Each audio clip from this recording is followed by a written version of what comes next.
mga naging past work ko naman, naging DJ ako ng radyo, naging singer, Mm. and then I work abroad din.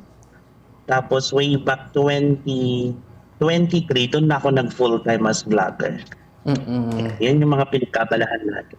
So as of now, talagang full-time na talaga yung pagiging vlogger natin.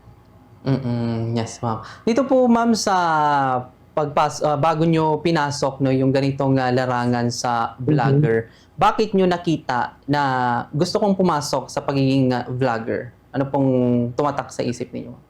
Ang totoo po niyan, wala po talaga sa kamalayan ko na maging isang content creator or maging vlogger. Basta nagsimula po yan maybe, if I'm not mistaken, 13 years ago. So pumunta lang kami ng patay ng mga kaibigan ko, tapos ginaya ko lang yung iyak nung anak nung namatay. Tapos pina-video ko sa kanya, pinost niya, doon na nagsimula lahat. So wala talaga sa isip ko na magiging content creator ako. So nagtuloy-tuloy lang talaga siya, post lang kami ng post ng video hanggang sa nabuo na yung pangalang Amazing Sasa. Pero wala pa rin sa isip ko na magiging content creator ako kasi hindi pa uso yung pagiging content creator that time. So, basta nag-upload lang ako para lang makapagpasaya ng tao kasi innate na sa sarili ko yung magpasaya talaga ng tao. And then later on lang, siguro mga after pandemic, ngayon lang nauso yung pagiging content creator, and then nakikita ko naman siya na may potential na makakatulong naman siya sa akin.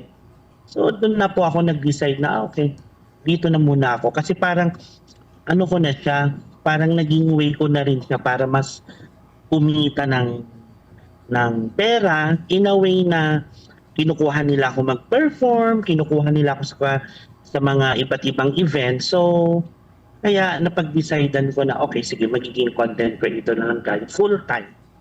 So full-time na po talaga yung pagiging content creator ko ngayon. Yes po. Yes, ma'am. Actually, yun yung next question ko, ma'am, kung kayo po ba ay full-time content creator. So, paano po yung pagiging full-time content creator, ma'am? Naset aside na yung mga past jobs po ninyo, paano nyo po na-maintain yung pagiging trend po ngayon sa social media? Alam mo, Bombo Myra, sa panahon ngayon, sobrang hirap na maging trend ka sa social media ngayon. Pero lagi kong sinasabi sa mga nagsisimula pa lang na mag-vlog, dahil yung sinasabi na dapat meron tayong branding, yung originality dapat. Dapat pag napanood ka ng mga followers mo, alam nilang ikaw lang yun.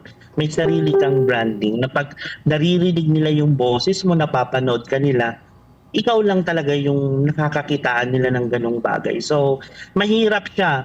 Ang akala po kasi ng iba, parang sobrang dali lang gumawa ng content. Pero, hindi po siya ganun kadali. Dapat po, ang paggawa ng content, nagre-reflect din dun sa buhay ng tao. Kagaya sa akin, yung mga content ko, nangyayari talaga sa pang-araw-araw na buhay ng isang pamilya. Kaya minsan nababash ako eh. Kasi doon sa mga content ko, kung papanoorin nyo, meron siyang mga palabok, may mga flavor siya na mga binibigkas ko. Pero alam naman ng mga followers ko na talagang yung mga sinasabi kong yun is pagpapatawa lang. So, yung iba yung dating sa kanila, pero as long as alam ko sa sarili ko na gusto ko lang talagang magpasaya at naiintindihan naman yun ng mga followers ko. Kaya masaya naman ako at nagigets nila kung ano yung ibig sabihin or iparating ng mga content na ginagawa ko. Yes, ma'am. Ma'am Sasa, bakit po Ilocano yung ginamit nating dialect dito sa ating content? Pwede namang Tagalog. Ano pong naisip natin, ma'am? Since ako po kasi talaga yung pinakaunang naging content creator sa buong Ilocano region.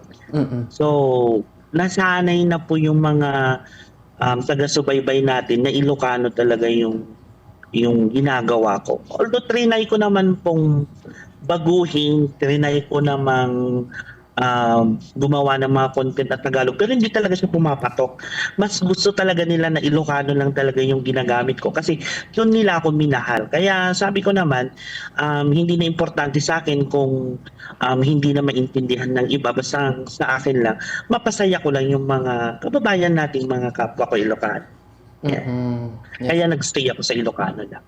Yes, ma'am. Ma'am, nabanggit nyo kanina na may mga, syempre, di ba natin maiwasan as content creator, mga basher tayong mga nag-uusbungan, ano po, ma'am. Paano nyo po hinahandle yun, ma'am? At saka ano yung parang pinaka-isa na parang nagbigay ng kirot sa'yo, ma'am, as content creator? Ako po kasi hindi po kasi talaga ako madamdamin na tao.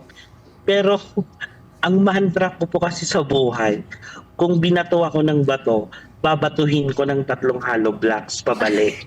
So ganun ako. So pag may mga bashes ako, talagang nilalabanan ko talagang inaaway ko talaga sila. Mm-mm. Kasi I believe sa buhay natin dapat ganun tayo, dapat maging palaban tayo.